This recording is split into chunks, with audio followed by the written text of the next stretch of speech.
Hey everybody, I'm going to be talking about the book Invisible Man today by Ralph Ellison. The next book we'll be reading together. And I want to provide you an overview of it, a kind of context, so that we can be better oriented when we begin it. Just kind of give you a sense of it, as you can tell, because you already have copies. It is a large book, but the print is pretty big on each page, and it reads very fast because it's plot-oriented, very much like Candide that we just read before. So we'll be reading about 15 pages a night. And if we do that, we'll be able to kind of get this done before the end of the school year. Obviously, I'll be making these videos until I'm able to return, which will be in about 4 weeks or so. And in case anyone else is watching, I'm out on jury duty. There's nothing nefarious going on here. Anyway, I want to first talk about what Invisible Man is as a book. Obviously, it's a novel. That's what we read. It came out in the early 1950s, though one chapter of it was published in the late 1940s as a standalone story in a magazine. But as you can tell, the lapse of time between 1947 and the early 1950s, I think 52 or 53, is pretty long for a book to be that delayed. It actually took Ellison 7 years to write it.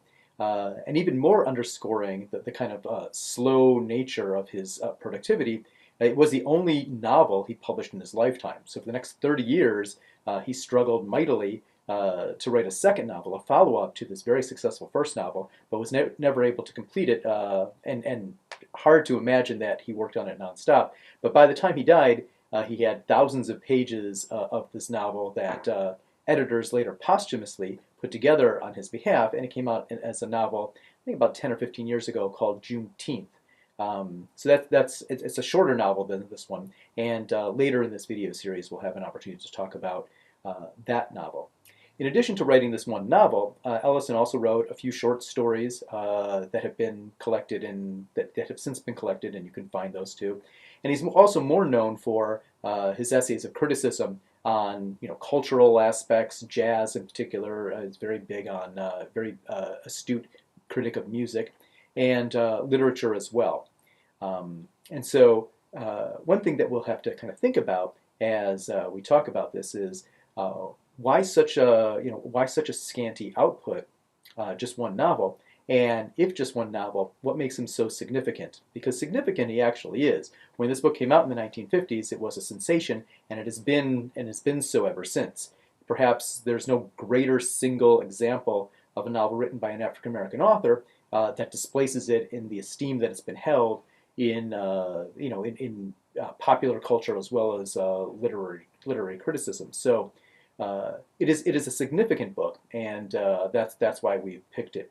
One of the interesting things about the book is that it's set in it follows the life of an African American male from a young man, a high school student in the South, to his young adulthood as he migrates to the North, kind of reflecting the northern migration of African Americans after the Civil War.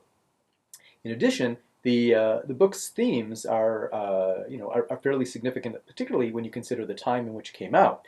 This is a African American author who is talking about civil rights and equal rights and respect for African Americans at a time when the civil rights movement in the early 1950s was still in its infancy, in this kind of post-World War II era in this country. So the book itself, would have been a fantastically important social statement, even had it not been as well written and as artistically significant as it happens to be. So it is both a work that is, thematically and artistically rich, as well as socially important. So those two factors, I think, are things we want to keep in mind as we move forward in the book. The book is structured not very dissimilarly from Candide, which we read earlier.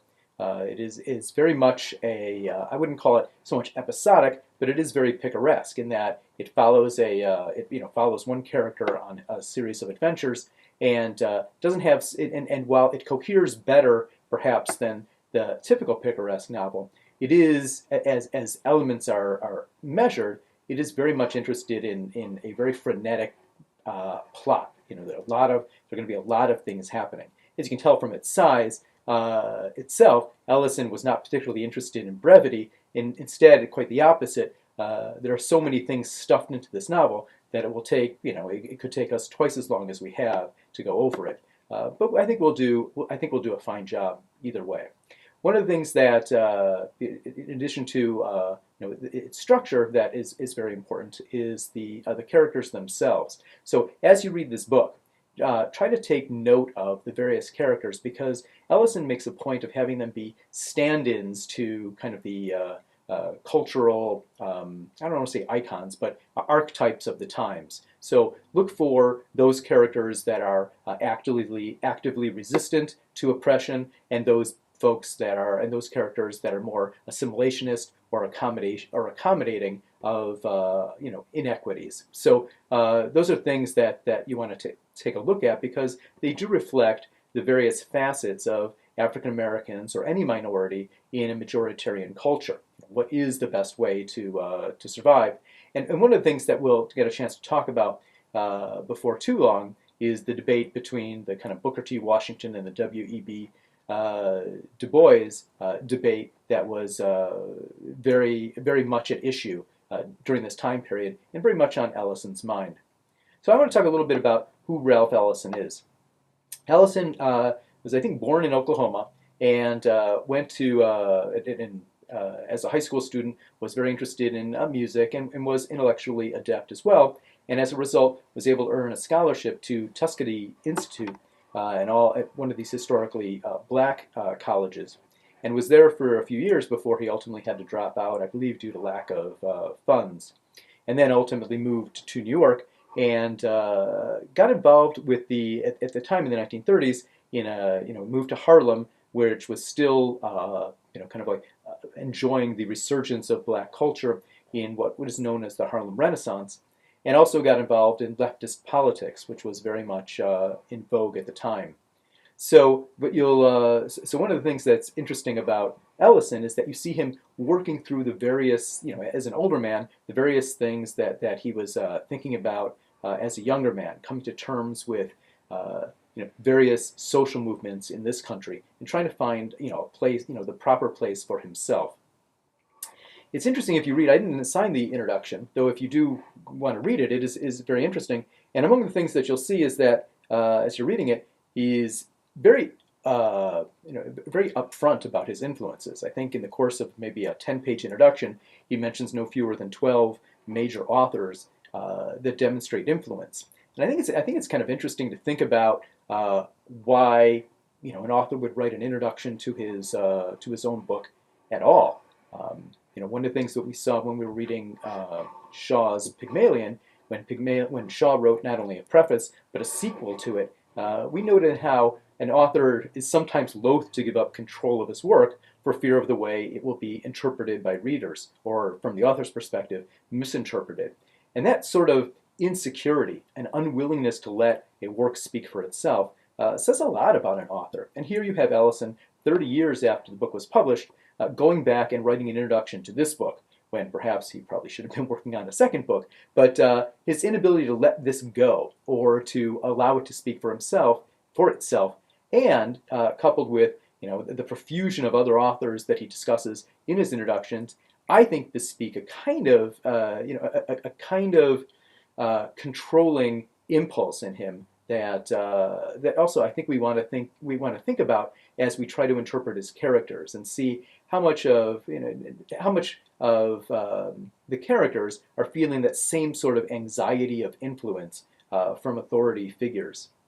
You'll notice that in addition to the introduction, if you leaf through it, you'll see some epigrams as well. Some little sayings or quotations from other authors before the book even begins. And then a few pages after that, the book begins actually with a prologue, a monologue by the main character before the novel starts itself. And so all of this kind of prefatory material seems to suggest a kind of uncertainty in, or a kind of lack of confidence to allow the work to just to establish itself and speak for itself.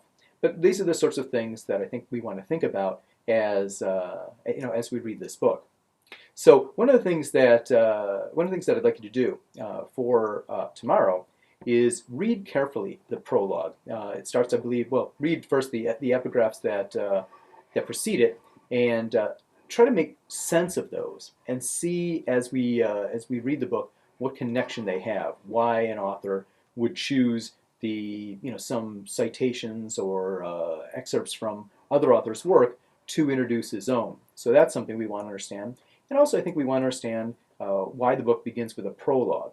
One of the things that you get to understand first, excuse me, is who the character is, who this invisible man is, and even the title itself, as you can, I think, fairly readily acknowledge, is a kind of reference to H.G. Wells' The Invisible Man, which is a kind of a novel that came out, sometime before, I think, in the end of the 19th century in England. And so this book too, while not literally about a science fiction or scientific aberration that enables someone to become invisible, speaks perhaps more imagistically or metaphorically about our sense of our own identity and what it means to be visible, to be seen, to be recognized, and why is it this book, this character that we're going to be focusing on, considers himself to be invisible.